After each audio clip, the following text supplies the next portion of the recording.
Hello everybody, we are glad to welcome you on HardReset.Info YouTube channel, and today I would like to demonstrate that you can enable threads in Discord.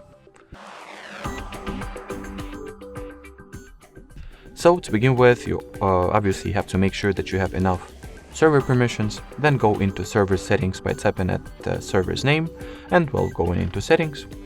In here enter the roles category, and simply, I would assume that your Discord server has multiple roles set up, and so from here you have to enter each one of the roles you have assigned for your channel members, and make sure that in the permissions tab, the create public threads and create private threads toggles are enabled. So if they are in gray, they're obviously switched off, so make sure to turn them on.